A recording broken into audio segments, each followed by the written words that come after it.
قلت أنت ساحر؟ أقول له أنت جني ولا مشعوذ؟ قال لا يا زول. ليش تقول الكلام هذا؟ احنا متوجهين الملك سعود، أنا أشتغل رئيس قسم الأشعة اسمه أحمد السعيدان. قال أنا أحمد السعيدان. يقول يوم شفت الورقة خف اللي فيني كله.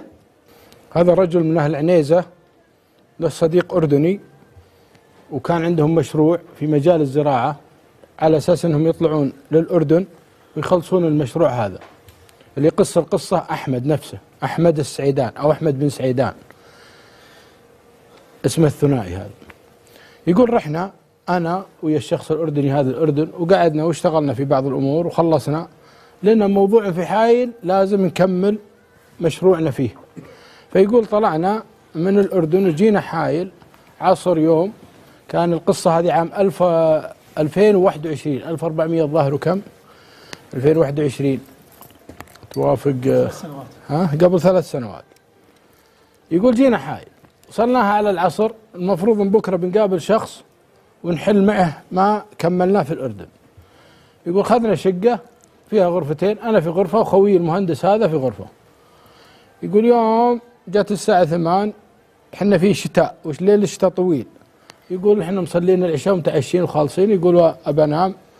يقول يوم جات الساعة 9 والجبال حايل كلها على صدري، جاتني ضيقة وتكة ما يعلم فيها إلا الله. أبي أتنفس، أبي أقوم، ما أدري وش فيه، حتى أني خفت على نفسي. أقوم خويه المهندس ولا ما أقومه، نسافر. يقول أبي القصيم، ما في شيء إلا أروح للقصيم، إلا أروح عنيزة. أروح أقومه مسكين تعبان، تدري أبى أتواصل معه بالتلفون وأنا أروح قبله. يقول وأنزل وأشغل سيارتي جديدة آخر موديل السنة ذيك. يقول وأشغل السيارة وأمشي، واصل القصيم وأجي للبيت على الساعة 11:30. يقول دخلت البيت أبي أنام، أبي أرقد، ما قدرت، ما غيرت قلب في سريري. يقول معي خفقان وجسمي منهد وفيني شيء عجيب، حتى إني ظنيت إن فيني يعني قلب أو فيني شيء جلطة. فقمت يلا أتنفس، نزلت شغلت سيارتي رب أروح المستشفى. يروح مستشفى الملك سعود، هو يشتغل في المستشفى. يقول مشيت، يقول يوم جيت في هاك الطريق متوجه لمستشفى الملك سعود في عنيزة، يقول له السيارة أبيها تشتغل، عيت تشتغل، طفت عند في مكان مظلم، أبيها تشتغل ما. يقول يلا تنفس، وافتح الدرايش في عز البرد، يقول يلا تنفس. والتفت له جنبي مسجد، قلت بروح المسجد هذا تدفى مير فيه.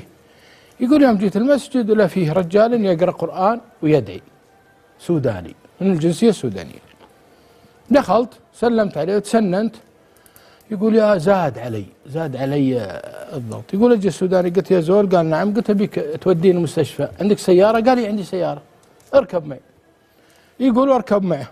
قلت انت جابك الله لي من السماء؟ قال السوداني ما في شيخ، احنا اخوان نتساعد. يقول يوم ركبت معه في السيارة انه خف اللي معي، الالام اللي معي هذه خفت واجد. يقول في اثناء الطريق يقول ارتحت. قلت انت ايش جايبك هالمستشفى في هالمسجد نص الليل يا زول؟ قال والله انا عندي مشكله بس مو مثل همك، انا اخف منك. قال وشو؟ قلت قال انا مشتبهين ان في راسي ورم، وقالوا لي لازم تروح تسوي اشعه راس، وانا تعرف اشعه الراس هذه مكلفه. وكلمت لي واحد مستشفى الملك سعود على اساس انه يتوسط لي في المستشفى، ما لقيت. قال إن كان في أحد بيساعدك فهو واحد. يقول أعطوني رقمه، أعطوني تلفونه، وهذا هو اتصل عليه ما يرد علي. يقول يعطيني الورقة، واليوم قرأت الورقة لها اسمي ورقمي. قلت أنت ساحر؟ أقول له أنت جني ولا مشعوذ؟ قال لا يا زول. ليش تقول الكلام هذا؟ احنا متوجهين الملك سعود، أنا أشتغل رئيس قسم الأشعة اسمه أحمد السعيدان. قال أنا أحمد السعيدان. يقول يوم شفت الورقة خف اللي فيني كله، راح الألم اللي فيني، عرفت إنه مو هو جاي يساعدني، إن الله سايقني أساعده. جبال حايل جت على صدري عشان أجي في هالمسجد. سبحان الله. يقول قلت لا إله إلا الله. تدري من هو هذا؟ قال لا.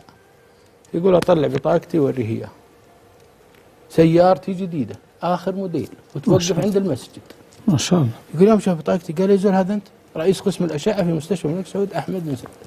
قال تدري من وين جايبني انت مقومني من عز النوم من سريرين، واحد في حائل واحد في القصيم، وجايني وسيارتي خربانه عند المسجد. قال انت ايش جاي؟ قال دعيت ربي قلت يا الله انك تفرج عني.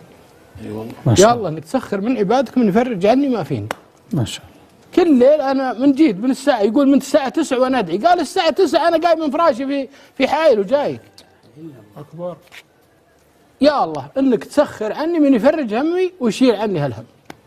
قال جابني ربي لك. جيت خربت سيارتي الموديل 21 موديل السنه ووقف عند مسجد واجيبك. وش اللي مانع؟ قال والله انا ما عندي فلوس ولا اقدر اسوي شيء على راسي. اكبر.